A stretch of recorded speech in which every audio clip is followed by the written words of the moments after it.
G'day guys, it's Tim here. Just not long ago landed in Sydney, just arrived at my hotel here tonight for the final episode. So I'll be watching the episode with a live studio audience, and then we've got a live show straight after. It's being hosted by Tom Ballard and Indira Naidu, and I'm like a Q&A session where I'll, I guess, be asking us participants about how we've gone since the experience.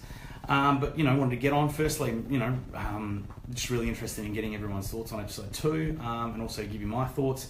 Before I get started though, the thing I really wanted to say is just thank you so much for all the messages of support. I'm really blown away by some of the stuff that people are saying, like, it's just, I won't go into detailing about it because it's a bit, it's pretty humbling, but I've just loved your messages, whether they be on Twitter or Insta or LinkedIn or Facebook or all that kind of stuff. It's been really, really mind-blowing, the kind of response.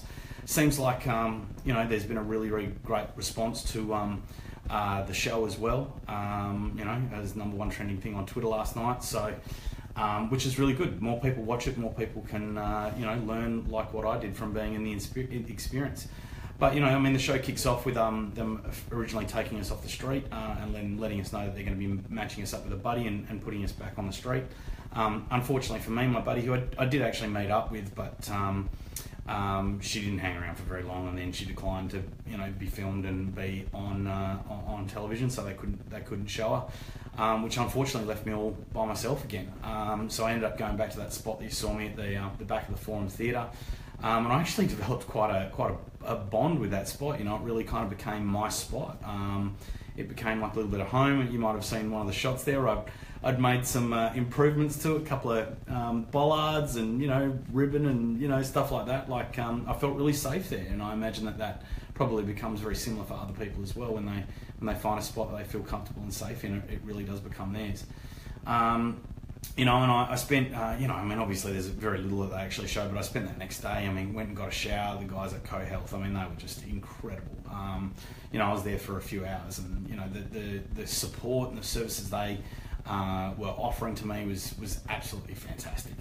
There was also, the period where Catherine came out and had a chat with me. Chat was probably pretty cut down. Wasn't probably necessarily completely obvious, but we do have some differences of opinion about what the main priorities are. I know Catherine believes that that the #1 priority has to be public housing, and I think that's important, but I don't really think that that's what's going to solve the root cause of the issue. And the thing that I think that we really need to address as a societal level is like how we are as a society.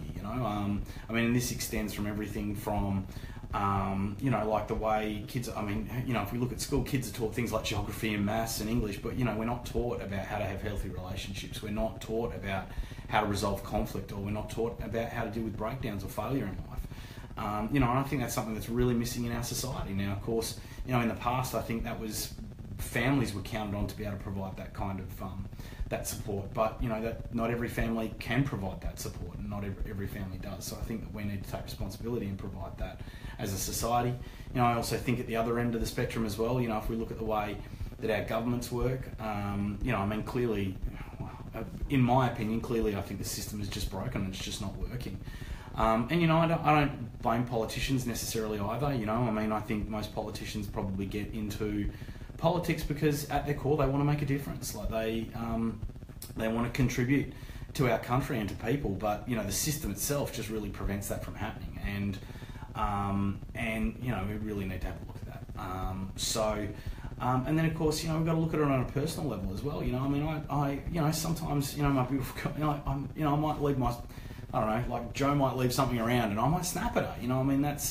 That's just sometimes how we treat people, and it's sometimes how we treat the people that we love the most. So, I think there's things like that we need to look at, and by providing a roof isn't going to fix that. And I think probably it might sound a little bit cliche, but the issue is homelessness. It's not that they don't have a roof. It's not that they don't have a house. It's they don't have a home. Whether you provide someone with a house doesn't necessarily provide them with a home, and the the kinds of things that homes would normally provide, like the things I was mentioning earlier. And then so spent another 2 days. You probably saw a couple of times there. I was starting to get really sore on my legs and hips, and it was really starting to take a toll. Also, I still had a very bad flu. I mean, obviously that's something that people really deal with on the streets as well. It's very easy to get sick. It's very cold out there, very wet. And like I did, I got sick. So, spent the next couple of days out there, and we were brought back to the warehouse again and told that next, we would be going deeper, and we'd be going into crisis accommodation. And, for me, you could probably tell about my apprehension about that. The idea of, I think it was 54 or 58 guys that, were in crisis accommodation that I was with. G'day, Tom. How are you, mate? Thanks for joining the Facebook Live. That was worrying for me. I mean, I had my safe spot, my comfortable spot. I knew where the toilet was. I knew where to stash my stuff during the day so that it would be safe and I wouldn't have to carry it all day. I didn't really want to leave that, and go into another, a contained environment, a contained and volatile environment. I remember arriving at Ozanam House there, and, I arrived there just before mealtime and, put my stuff away. And, for me, like walking into the cafeteria section, it was a little bit like, the best way that I can describe it is it's a little bit like, that kind of scene when, in a movie where someone goes to jail and the first time they go into the cafeteria, you kind of walk up and you've got your tray and you get your food here and you get your food there, and you turn around and then you look around and, it's like, wow, like, where do I sit? That's what it was like for me. So, it was, there were people in there that were, drunk. There were people in there that were on drugs. I mean, most of the guys were pretty clean, and but of course, the other thing is you bring a camera crew in there, and no one really wants to have their face on camera.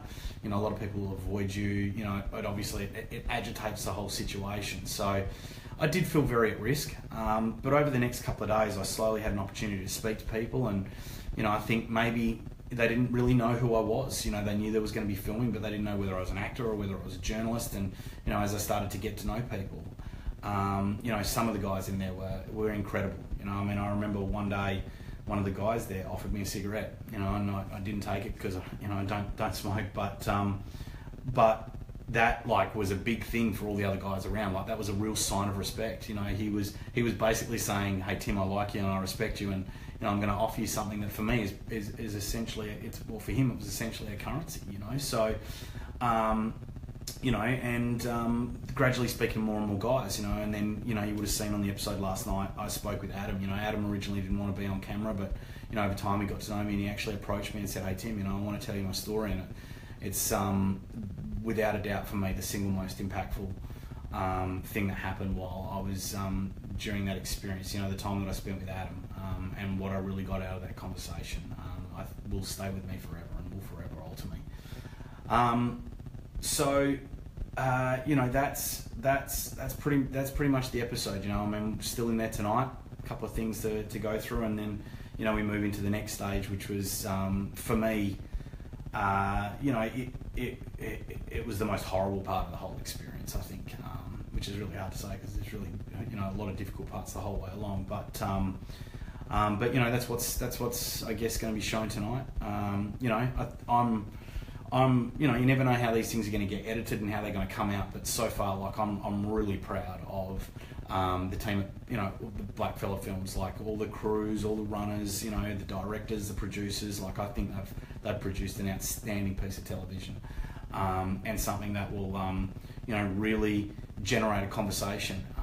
It already has, and it's changing people. I'm getting messages, so many messages from people that said, this morning, because of what I saw this morning, I went and bought a homeless guy that I walk past every day. I went and bought him breakfast, or, I sat and spoke with him, and that's, that's really amazing. It's really, it's really moving for me to hear that something that I was a part of, can make that kind of difference, and I hope it continues to do so. The other thing is tonight after the final episode, so I'm here in Sydney, I'll be, there's going to be a live studio audience. I'll be sitting amongst the audience and watching the final episode. And then afterwards there's going to be a live Q&A episode. So, we're going to be in the studio, they're going to be asking us questions. Actually, that just reminded me, just a point. A few people have made comments about how much I swear. I don't think I normally swear that much. I think it was just being in that environment. I don't know. It kind of seemed appropriate. It seemed to communicate, I guess, the frustration and the level of emotion that I was feeling. So I apologise for the swearing. I know Joe's certainly already told me off about it. So for mum or dad, if they're watching, don't worry. I've already been scolded for it. But yeah, look, that's pretty much it, guys, from me. I really want to hear what you think, what your thoughts are. Has it changed you? Has it altered your opinions? Maybe it hasn't. And maybe you were someone that was way more, enlightened and aware about this whole situation. I know there's a lot of people out there that do a lot of really great work. So, if that's, hats off to you if that's the case. And, I want to hear your thoughts, guys. So I'm going to leave it at that. I'm going to have a bit of a rest, got to have a shower and all that kind of stuff and get ready. But, enjoy tonight, and I'd love to hear your feedback. Thanks a lot for watching. Speak to you soon.